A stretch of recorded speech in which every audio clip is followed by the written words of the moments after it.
Bonjour, vous écoutez Être Soi, le podcast de développement personnel.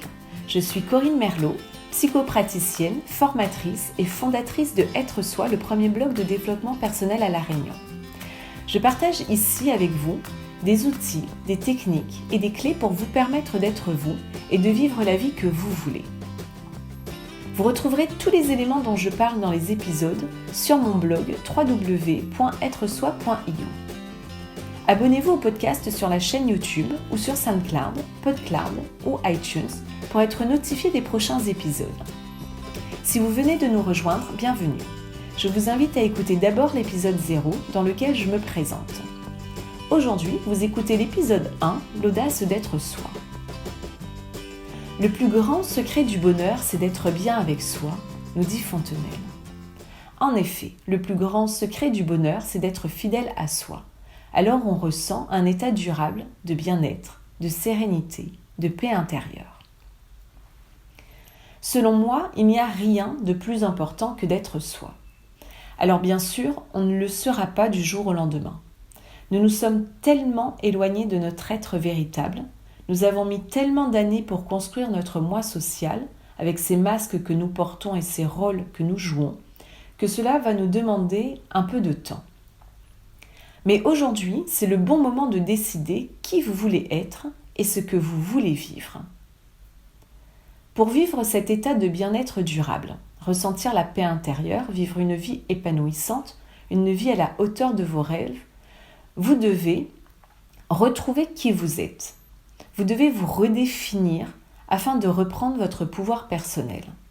Et pour cela, il est important de revisiter votre passé pour réécrire votre histoire personnelle.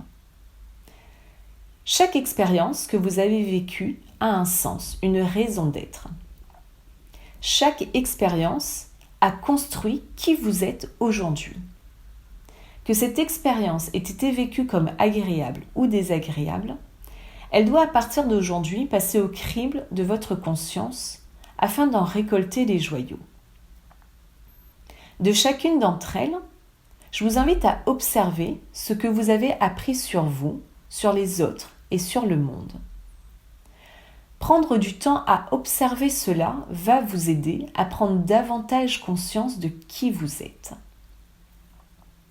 Je reçois beaucoup de personnes en consultation qui me disent qu'elles ne savent pas qui elles sont. Elles ne savent pas si elles sont sur le bon chemin, avec la bonne personne, si elles font le bon métier. Et peut-être que c'est aussi votre cas. Alors ce premier podcast, c'est la première marche. C'est la première prise de conscience qui va vous amener à toucher le cœur de votre être. Ensemble, nous allons répondre à la question que nombreux d'entre nous nous posons à un moment dans notre vie. Comment savons-nous que nous ne sommes pas alignés avec notre soi ? Alors voici quelques manifestations dans votre vie.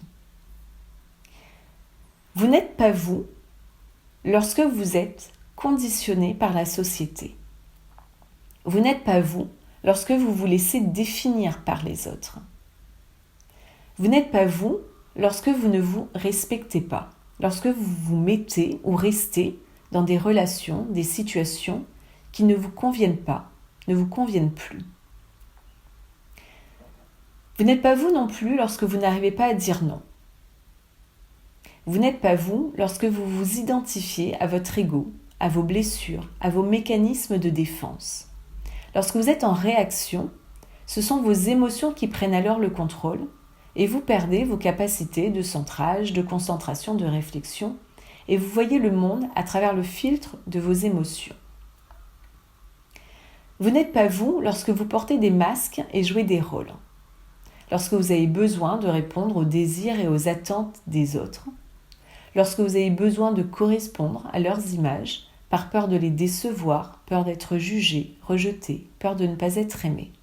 Vous n'êtes pas vous lorsque vous êtes victime de ce qui vous arrive et que vous ne prenez pas vos responsabilités. Vous n'êtes pas vous lorsque vous êtes en mode automatique, que vous ne dirigez pas votre vie, vous vous laissez alors flotter et aucune décision n'est prise.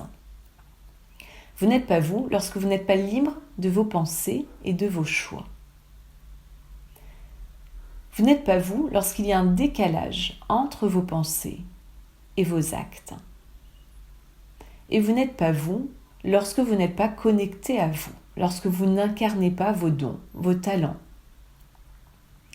Alors bien sûr, cette liste est non exhaustive.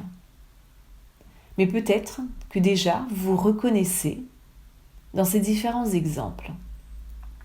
Cette conscience de ne pas être soi passe d'abord par le ressenti. Ce sont avant tout des messages corporels avant d'être intellectuels.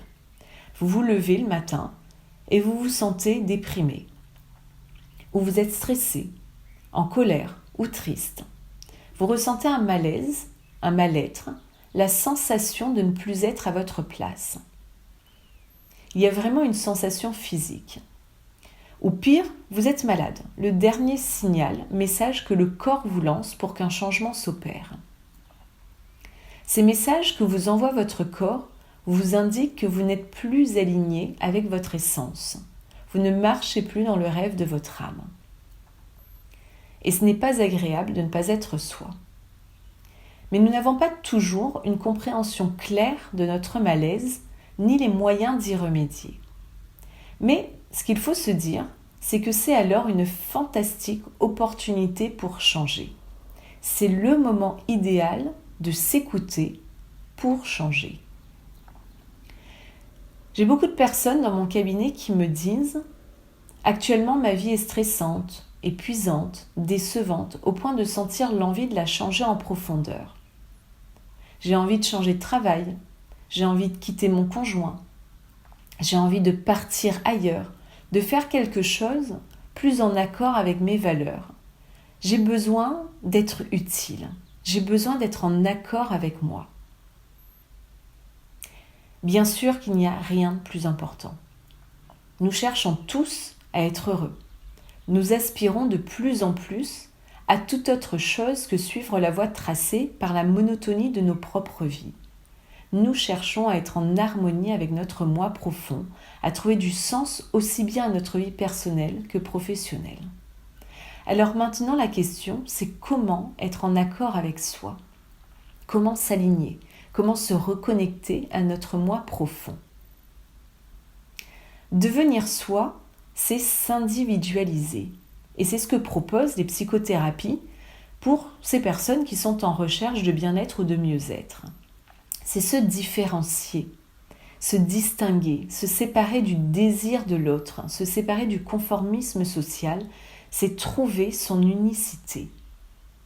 Et pour être soi, pour être en paix avec qui l'on est, il est important de se libérer de son passé, se réconcilier avec ses blessures émotionnelles pour réécrire son histoire et vivre ainsi sa propre vie.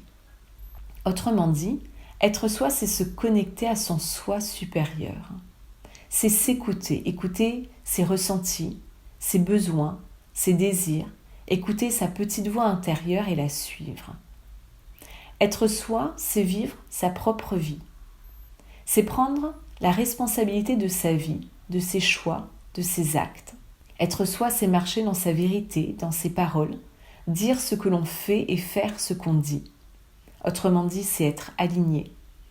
Être soi, c'est être en accord avec ses valeurs, c'est être authentique, être vrai avec soi et avec les autres. C'est être bien dans son corps, dans sa tête.